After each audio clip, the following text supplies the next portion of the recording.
날마다 쓰는 나의 신앙일기 TV 데일리 큐티 나무향기입니다. 오늘은 출애굽기 20장 1절에서 6절을 묵상하겠습니다. 하나님이 이 모든 말씀으로 말씀하여 이르시되 나는 너를 애굽 땅 종되었던 집에서 인도하여 낸 내 하나님 여호와이니라. 너는 나 외에는 다른 신들을 내게 두지 말라. 너를 위하여 새긴 우상을 만들지 말고 또 위로 하늘에 있는 것이나 아래로 땅에 있는 것이나 땅 아래 물속에 있는 것에 어떤 형상도 만들지 말며 그것들에게 절하지 말며 그것들을 섬기지 말라. 나 내 하나님 여호와는 질투하는 하나님인즉 나를 미워하는 자의 죄를 갚되 아버지로부터 아들에게로 3, 4대까지 이르게 하거니와 나를 사랑하고 내 계명을 지키는 자에게는 1000대까지 은혜를 베푸느니라. 하나님께서 이스라엘 백성들이 꼭 지켜야 할 계명들을 말씀해 주셨습니다. 특히 오늘 본문은 하나님에 관한 계명들을 말씀하고 있습니다. 하나님께서 사람들에게 우선적으로 요구하시는 것은 언제나 하나님과의 관계입니다. 다른 것들을 아무리 잘 지킬지라도 하나님과의 관계를 이루는 이 계명들을 지키는 데 실패한다면 그의 삶은 아무것도 아닌 것이 됩니다. 사람들과의 관계가 아무리 좋아도 하나님과의 관계에서 실패하면 모든 것에 실패한 것과 같습니다. 많은 사람들이 이 부분에 대해 오해하고 또한 실수를 합니다. 하나님과의 관계보다는 사람들과의 관계를 우선하는 것입니다. 내가 다른 사람에게 잘하고 다른 사람과 관계가 좋으면 하나님께서 나를 좋게 봐주신다는 생각을 하는 것입니다.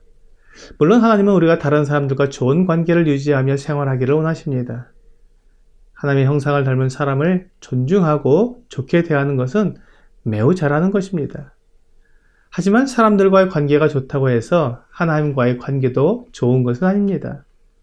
로마서 10장 2절부터 4절은 내가 증언하노니 그들이 하나님께 열심히 있으나 올바른 지식을 따른 것이 아니니라. 하나님의 의를 모르고 자기 의를 세우려고 힘써 하나님의 의에 복종하지 아니하였느니라. 그리스도는 모든 믿는 자에게 의를 이루기 위하여 율법의 마침이 되시니라 라고 말씀하고 있습니다. 이스라엘 백성들이 하나님의 의를 구하지 않고 자기들의 의를 구하였다고 말씀하시는 것입니다. 그들은 하나님의 의에 대해서는 관심이 없었습니다. 그리고 율법을 통해 자기를 의롭게 보이려는 시도를 한 것입니다. 그들은 하나님께도 그렇게 자기가 얼마나 옳은지를 자랑하는 사람들이었습니다. 누가복음 18장 9절에서 14절에는 바리새인과 세리가 성전에서 기도하는 비유의 말씀이 나옵니다. 바리새인은 하나님께 자기 의를 내세워 기도합니다. 11절과 12절입니다. 바리새인은 서서 따로 기도하여 이르되 하나님이여 나는 다른 사람들 곧 토색, 불의, 간음을 하는 자들과 같이 아니하고 이 세리와도 같지 아니함을 감사하나이다. 나는 일회에 2번씩 금식하고 또 소득의 11조를 드리나이다 하고 바리새인은 하나님과의 관계보다는 그가 사람들과 비교해서 어떻게 행동했는지를 자랑하고 있습니다. 이것이 바리새인이 내세우는 의의입니다. 하지만 13절에서 세리는 멀리 서서 감히 눈을 들어 하늘을 쳐다보지도 못하고 다만 가슴을 치며 이르되 하나님이여 불쌍히 여기소서 나는 죄인이로소이다 하였느니라 라고 기도했습니다. 하나님께 자기를 불쌍히 여겨달라고 하나님과 자기와의 관계를 우선적으로 고백하는 것입니다. 그 결과는 14절에 나오고 있습니다. 내가 너희에게 이르노니 이에 저 바리새인이 아니고 이 사람이 의롭다 하심을 받고 그의 집으로 내려갔느니라. 무릇 자기를 높이는 자는 낮아지고 자기를 낮추는 자는 높아지리라 하시니라. 자기 의의를 자랑하는 바리새인이 의롭다함을 받은 것이 아니라 세리가 의롭다함을 받고 내려갔다고 말씀하셨습니다. 이것이 하나님께서 사람들에게 요구하시는 것입니다. 하나님께서는 이스라엘 백성들에게 십계명의 첫 번째와 두 번째 계명으로 하나님 외에 다른 신을 두지 말고 또한 우상을 만들어 섬기지 말라고 말씀하셨습니다. 이것이 사람들이 지켜야 하는 가장 우선적이고도 기본적인 것입니다. 우상을 만들지 말라고 하신 것은 하나님께서 사람들에게 아무런 형상도 그리지 말고 만들지 말라고 말씀하신 것이 아닙니다. 만일 그렇다면 사람들은 아무것도 만들지 못할 것입니다. 또한 사람들에게 주신 창작과 예술성을 완전히 무시하고 살아야 하는 결과가 나오게 될 것입니다. 하지만 그것은 하나님이 의도하신 것이 아닙니다. 하나님은 우리가 아름다운 것을 그리고 또한 만들기를 원하십니다. 하나님은 우리가 무엇을 만들든지 그것을 섬기려고 해서는 안 된다고 말씀하신 것입니다. 사람들이 만든 조각이나 상을 신처럼 섬기거나 그것에 의지하는 사람은 우상을 섬기는 것입니다. 하나님은 그것을 금하셨습니다. 사람들이 우상을 만드는 이유는 분명합니다. 사람에게 있는 하나님에 대한 추구를 스스로 채우기 위한 것입니다. 사람은 하나님을 닮게 창조되었지만 불완전합니다. 그러므로 사람을 만드신 완전하신 하나님을 추구하려는 본성이 있습니다. 하지만 하나님을 반역하고 죄를 지은 사람은 하나님께 나아갈 수 없기 때문에 스스로 하나님을 만들어서 섬긴 것입니다. 이렇게 만들어진 신은 결코 하나님을 섬기는 것이 아닙니다.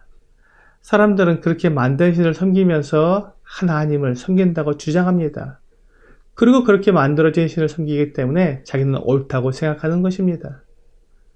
이렇게 스스로 기준을 만들고 스스로 방법을 만들어서 스스로 의롭다고 이 정도면 충분히 잘 살았다고 주장하는 것은 자신을 하나님과 동등하게 여기는 것입니다. 하나님의 말씀을 내 삶의 기준으로 삼아 하나님께 나를 복종해야 하는데 내가 기준이 되는 것은 곧 내가 하나님이란 말과 같습니다. 그러므로 우상을 만들어 섬기는 것은 내가 하나님이 되어 내 마음대로 사는 죄악입니다. 하나님께서 사람들에게 지키도록 명령하신 첫 두 계명을 마음에 새기고 결코 내가 기준이 되지 않고 오직 하나님께서 나의 기준이 되도록 이 계명에 순종하는 것이 우리가 지켜야 할 것입니다. 내가 지켜야 할 것을 지키지 않으면 그에 대해 하나님의 엄미하신 심판을 받게 될 것입니다. 오늘의 적용 질문을 보겠습니다. 나에게 하나님의 말씀보다 더 믿을 만하다고 생각되는 것은 무엇이 있습니까? 사람들은 하나님의 말씀보다 자기 생각을 더 믿습니다. 고린도후서 10장 5절은 하나님 아는 것을 대적하여 높아진 것을 다 무너뜨리고 모든 생각을 사로잡아 그리스도에게 복종하게 하니 라고 말씀하고 있습니다. 우리의 생각이 하나님을 대적하고 그리스도께 복종하지 않게 합니다. 그래서 우리의 이 높아진 생각을 사로잡아 그리스도께 복종하게 될 때 하나님을 믿고 순종하게 됩니다. 오늘 내 생각, 내 욕심, 내 주장을 버리고 오직 예수 그리스도께 나를 복종하여 하나님을 온전히 섬기는 여러분과 제가 되기를 주 예수님의 이름으로 기도합니다.